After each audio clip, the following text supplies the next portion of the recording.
Hi, welcome to today's assignment help. I'm actually at practice now 6C for page 95 of your workbook. So let's get started. Question number 1.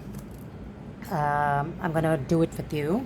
So you can look at the question here. You can actually see that P, Q, R, and S are points of the circle with a center O. And then PQS is straight away given to you as a diameter. Now, some things you have to get used to. When we say diameter, you have to immediately check, is there any angle at the diameter from P and Q? Okay, but it's not exactly, the line is not drawn here yet. So it's not there, but take note that this is the diameter, which means you can apply the property there. And then this angle here, POPQ, is given to you as 28. So some things you can actually straight away infer. You know that if this is 28, angle at the circumference, you observe from this, I have angle at the circumference is 28. So starting from these two, if this is 28, straight away you would know what is this. Because you know there is a property, angle at the center is always 2 times the angle at the circumference. So from S and R, I go to O, which is the center. From the same S and R to the circumference, 28. So this one will be 2x, this one will be x, you know that. So this one you can straight away write down as SOR, angle SOR. Question number 1, angle SR equals 2 times of 28. Now these questions, it's very, very important for you to write down the reason. No reason, no marks, literally. So angle, you must know how to give the abbreviation that I mentioned in the notes. Angle at the center equals 2 times angle, you can use angle like this, at the circumference. Okay, so it's important that you give the reason here. Angle at the center, 2 times the angle at the circumference. All right, so let's continue the next part. You're able to infer that this is immediately 56. Okay, so if this is 56, now let's move on. The second part says, can you go and find PQR? Okay, in order for me to find PQR, I need some more information. I'm not able to do it right away. So let's see. I'm going to follow this method where I can see that this is the 56, right? I know that these two are radii. This as well as the radius, isn't it? So I'm going to join this line here. Can you see it? When I join this line here, I know that I'm able to see this angle and this angle will be an isosceles triangle. I can actually easily find this angle OSR and this angle, right? Isosceles triangle angles I can find out. Once I find out these two, I'm able to observe that PQRS. Can you see that it is a cyclic quadrilateral, a quadrilateral drawn with the corners on the circle? If that's the case, if I know this, the opposite angles of a cyclic quadrilateral will always add up to 180. So once I know OSR, I actually know what is PQR because these are opposite angles of a cyclic quadrilateral. This angle and this angle are opposite. So we'll add up to 180. If I know this entire angle OPQ, this angle here and this angle will also add up to 180. So I'm going to use the cyclic quadrilateral property here. So let's write it down. I actually have part 2. Since I know that SO is equal to RO, both are the radii, isn't it? So I can actually say that angle OSR will be equal to 180 minus 56, the angle at the center, over 2. The reason is because it is a isosceles triangle. Right? So once I know what is this, which is 62. Once I know this angle here, I'm going to apply the cyclic quadrilateral rule.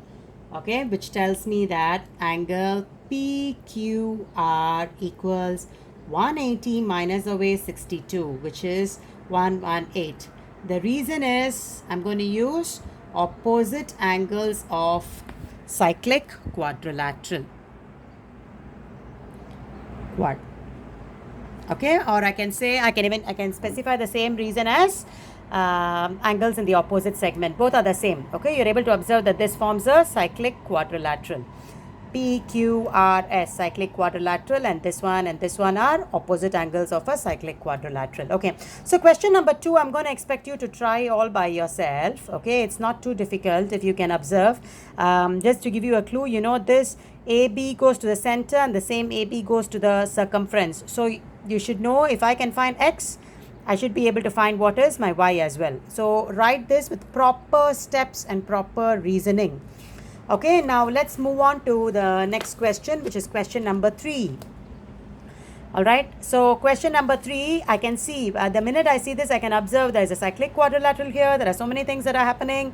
The first things first that I observe here, I can actually see that this angle Y is AOD, right? And then from A to D, I'm going to the center. I'm also able to see from the same A to D, I'm going to the circumference, right? So you can observe that this becomes the angle at the center. This becomes the angle at the circumference. Correct. So AOD and ABD. You observe the AD are the endpoints. So I can say straight away that angle Y, which is your AOD, is given by 2 times of 32. Okay. By why is it 2 times of 32? Because angle at the center is always 2 times angle at the circumference. Is always specified with proper reasoning. So, which is given by 64. So, you've already found out Y here, which is 64. Let me write it down here so that I am actually clearer. Okay, now my Y is 64. Okay, so once you know that Y is 64, let's see how else to go and find out what is your other angles here. So I know Y is 64, and I can also see that this angle, is it 90? Because this is the diameter, and then the angle subtended in the diameter is a property which makes this a 90 degree. DBC is 90 degree. Isn't it? DBC. Okay, because so you can write down there angle DBC is 90 degrees. Reason is angle in a semicircle. Angle in a semicircle, you have a diameter, the angle subtended by the diameter, always given by 90 degrees. So if this is 90 degrees, you can see that these two lines are parallel. Now, if these two lines are parallel, this shape is a C shape, interior angles. So you can use that and go and find X. That is one way, right? So this is 90 degree, this is 32 degree. So you know that this angle, all of this will add up to give 180 degree, correct? So I know that angle DCB, which is your X, correct, is given by 180 minus away 90 minus away 32. Okay, the reason is interior angles between parallel lines. Okay, interior angle between parallel lines. So it will give you 58 degrees. So you've also found out X now. So once you know X already, you can see how to find your Z. Right? So you know X is 58. I'm going to write it here. If X is 58, I know what is this. My BDC. Okay, 180 minus 90 minus your X will give you this part here.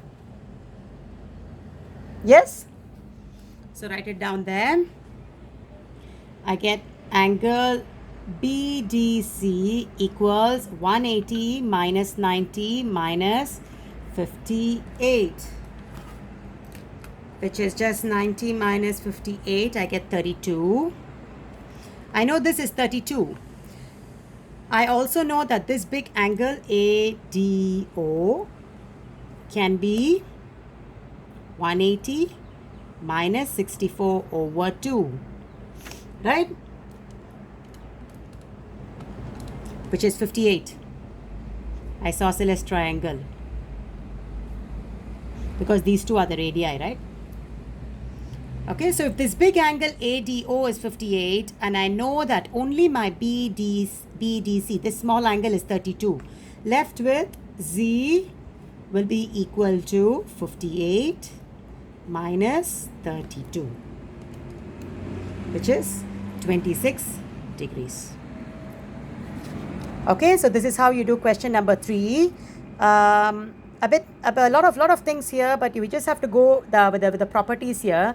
The properties I've used are the angle at the circumference, angle at the center. Angle in semicircle is 90 degrees. So I've used all these properties here. You can try and do it your own way, or you can follow what I've done. There is no one correct method. A lot of ways are there. You cannot say that only one method is correct. There can be many ways. As long as you get the answer, as long as you're showing your proper reasons and steps, it's fine. Okay, question 4. Let me also go through this. Question 4 is given is this. Now, the minute I see a circle, the first things I'll identify is, am I using any of the 4 properties that I have learned? Like here, you can check whether there is a semicircle. There is a semicircle. Then I know that this angle is going to be 90 degrees. Angle in a semicircle is always 90 degrees. You can check, are there radii? Yes, I know that PO is a radius, OP is a radius, and then I know OR is a radius. Again, OS is also a radius. So all the radius you can actually mark down there so that it will be helpful when you do the questions further. Here there are also parallel lines. So there are some things that you can further infer. But let's just begin the questions with a few things that we have here. Let's just try to begin the questions here. First things first, I want to go and find OPR. So I can see that this angle here is 50 degrees, right? Then I see that this angle here is 50 degrees. I can find out what is this. Okay, straight away I know that POR will be 180 minus 50. Reason is because they are angles on a straight line, right? So once I do that, I can easily go and find this because I've already marked my PO and OR as the radius.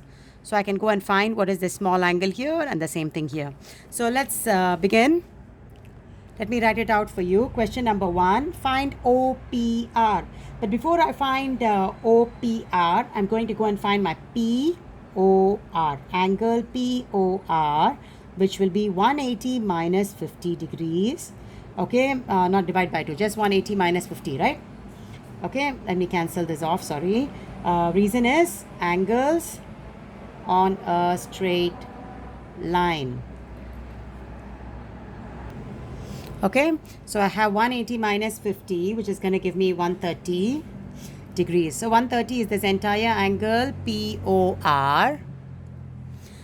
So if I know what is POR, it's easy for me to go and find angle RPO or OPR, which is 180 minus away the 130 over 2. Reason is isosceles triangle.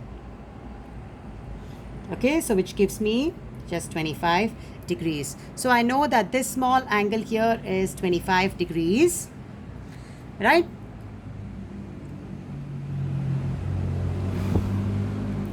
Okay, can you see it?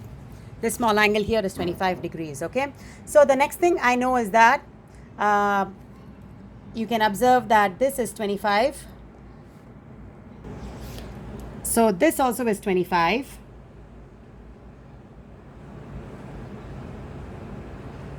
If both of these are 25, I know that these two angles form a Z shape between the parallel lines, correct? If this is 25, this also will be 25 degrees, correct? So I can say that angle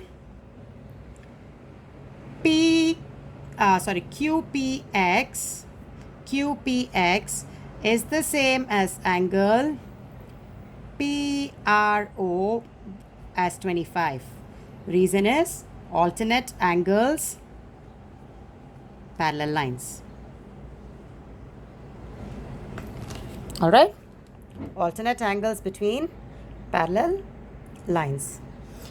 Okay, so now that this is 25, the question is asking for QOR.